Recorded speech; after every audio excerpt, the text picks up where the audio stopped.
obviamente, en los 2 viernes antes de las elecciones. Es más, no sé si no repetimos el mismo esquema de las PASO y en lugar de tenerlo el viernes, lo tenemos con nosotros el jueves. Ha regresado con nosotros nuestro analista, el señor Fabricio Sota. ¿Cómo le va, Fabricio? Buenas tardes, ¿cómo están? ¿Todo bien? Tanto tiempo. De la mano de Análisis, la consultora, para conocer un poco más las exposiciones de la política y los políticos en los medios de comunicación aquí en Mar del Plata. ¿Cómo anda, Fabricio? ¿Bien? Sí. Bien, muy bien. Trabajando mucho. Hay mucha actividad en términos políticos, mucha actividad en términos informativos. Y eso para nosotros es mucho trabajo, pero contentos. Estamos en un momento donde la campaña empezó a tomar ritmo, ya definitivo, digamos, ¿no? Estamos muy cerquita. Y algunas particularidades que nos permiten a nosotros compararla con las PASO. Es decir, bueno, cuáles son las diferencias que ha habido respecto de las PASO. Vamos a ver en el ranking que vamos a hablar dentro de un rato que hay algunas cosas distintas a las PASO, ¿no? Sí. Tienen que ver con el resultado de las PASO y fundamentalmente con lo que se espera del resultado definitivo de estas elecciones del 22 de octubre, ¿no? Bien, ahora, dentro de estas exposiciones y de lo que sucede evidentemente en Mar del Plata, hoy yo vi el programa, Fabricio, contándole a la gente cuántas ciudades en Argentina pueden darse el lujo de tener durante fines de semana consecutivos a las figuras políticas más importantes del país. Impresionante. Mar del Plata va a ser, digamos, esto que ocurrió este fin de semana, o que está ocurriendo este fin de semana, que ya viene generándose hace algunas semanas atrás, va a continuar y se va a profundizar de acá al 22 de octubre. Mar del Plata se ha convertido, nosotros lo dijimos aquí cuando finalizaron las PASO, que iba a ser un escenario prácticamente decisivo para las elecciones, y lo es. Esto hace que tengamos mucha efervescencia en términos discursivos, digamos. Primero vienen todos. Nosotros hicimos un posteo esta semana en donde medíamos que de todas las figuras políticas que venían, quién había tenido mayor cobertura de prensa, ¿no? Pusimos la foto de todos y medíamos. Y gana por mucho María Eugenia Vidal, digamos, impresionante, ¿no? Por mucho. Entonces, eso te va dando una pauta también que quienes ya se saben ganadores, independientemente del número, ¿no? Pero ya se saben ganadores, bueno, quieren profundizar eso, quieren buscar, más allá de esos 20.000 votos que faltaron para ganar, estoy hablando de Cambiemos, sí. Quieren, para ganar en senadores, para porque en quinta sección electoral para senadores provinciales ganaron con comodidad. Diputados también. Diputados, sí, no sé si también, pero ganaron por 2 puntos. En una elección tan reñida en menos de 2 décimas en lo que fue la elección de senadores nacionales, es una amplia mayoría, ¿no? Amplia mayoría, y en el caso de localmente también. Sí, claro. Pero el tema es que Cambiemos está jugando ahora la idea de subir esos 43 puntos que sacó Esteban Bullrich en las PASO, tratar de llegar a los 50. Es un número muy alto. Es demasiado optimista, ¿no? Es muy optimista. No creo que se llegue a subir 7 puntos. En el caso de la lista local, Vilma con 39 también quiere subir 5 o 6 puntos, digamos, estar en el orden de los 45. Es una apuesta fuerte. De todas maneras, insisto, los que ya se saben ganadores vienen a reforzar. Y los que están tratando de ver si roban algún poroto también están viniendo a Mar del Plata porque genera muchos votos, digamos, ¿no? Sí, genera muchos votos. Entonces, bueno, ahí están. Uno de los datos llamativos para mí es que esta semana las informaciones políticas que más cobertura de prensa tuvieron tienen que ver con la gestión. Estamos en un momento en donde hay veda para eso. Es decir, los actos de gestión no pueden ser presentados como actos de campaña. Sin embargo, es un recurso que se utiliza de manera vedada, de manera no explícita, pero todavía la gestión acapara la atención de los medios cuando no podríamos, en principio, presentar los actos de gestión como actos de campaña. Sí, bueno, esto por ejemplo es, nos reunimos, pero vamos a hacer el anuncio más adelante, exactamente, ¿no? Bien. Es esa la lógica, digamos, ¿no? En donde si auditáramos concretamente no podríamos decir que hay una utilización electoral de la gestión. Sin embargo, nosotros que medimos dentro de la información política qué características tiene esa información, nos damos cuenta que la gestión está en primer lugar cuando no se podría, digamos, en principio.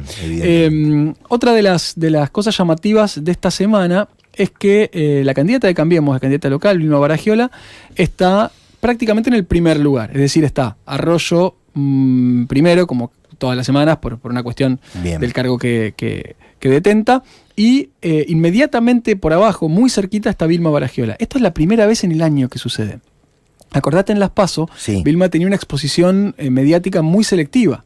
No iba a todos los lugares, no debatía. Sí, y de hecho por momentos casi no entraba en este top 5, ¿no? Durante muchas semanas no entró. Que marcábamos siempre, Sí, Fabricio. durante muchas semanas no entró. Ahora está segunda. Esto también tiene que ver, hay una lectura posible, tiene que ver con que, bueno, claramente hay una exposición mayor en función de que el resultado pareciera que está puesto, ¿no? Y el otro dato significativo de la semana también es que reapareció ya muy pegado al candidato de Acción Marplatense, Gustavo Pulti, ¿no? Apareció muy pegado a Marcelo Artime. Fuerte, con una campaña en Facebook o en redes sociales muy importante y con apariciones televisivas, radiales y demás. Un poco la lógica ahí es, bueno, necesitamos perforar, ¿no? Necesitamos entrar al Consejo Deliberante. Quizá haya algún rechazo a la figura del exintendente, pero también tiene algunas adhesiones. Entonces, bueno, quizá lo que aporta es más que lo que resta.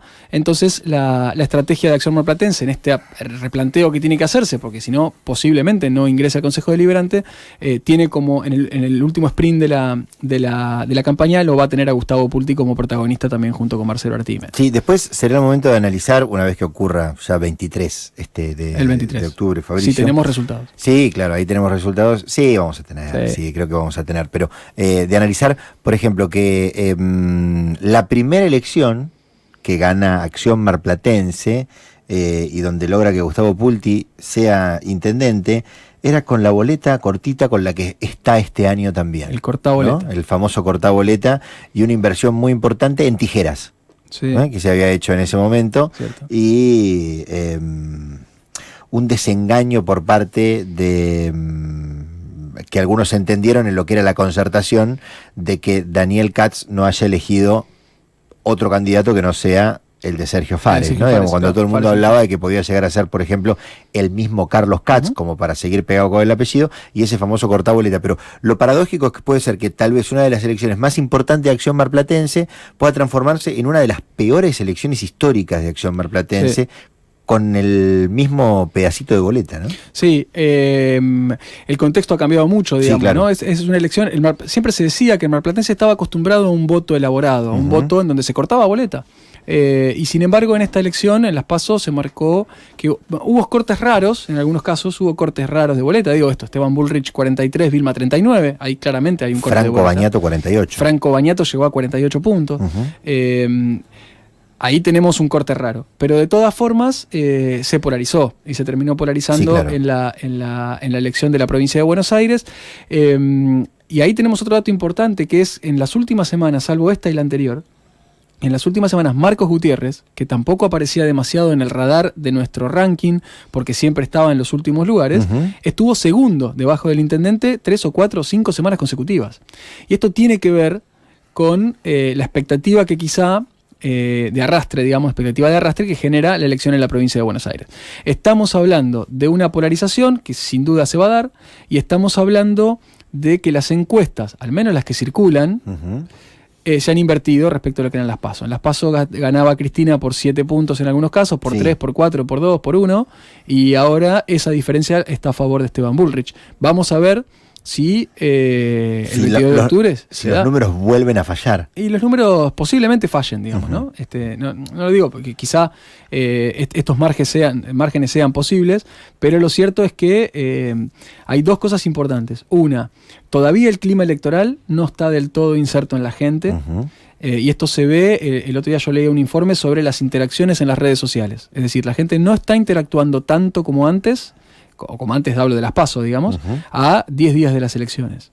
Entonces, eso puede ser un indicador de que todavía no está mirando ese tipo de información, con lo cual quizá todavía no decidió su voto, con lo cual quizá los números que tenemos puedan cambiar de un momento para otro. Sí. Bueno, ayer hicimos una encuesta en el Twitter de la radio, en @radiobrisas, y ganó por amplia mayoría que todos los que contestaron ya tenían decidido su voto. Ya estaba definido. Sí, ya estaba definido su voto. Y algunos y algo que nos sorprendió es que fue muy bajo el porcentaje, o sea, menos de 5, de gente que no sabía qué se votaba.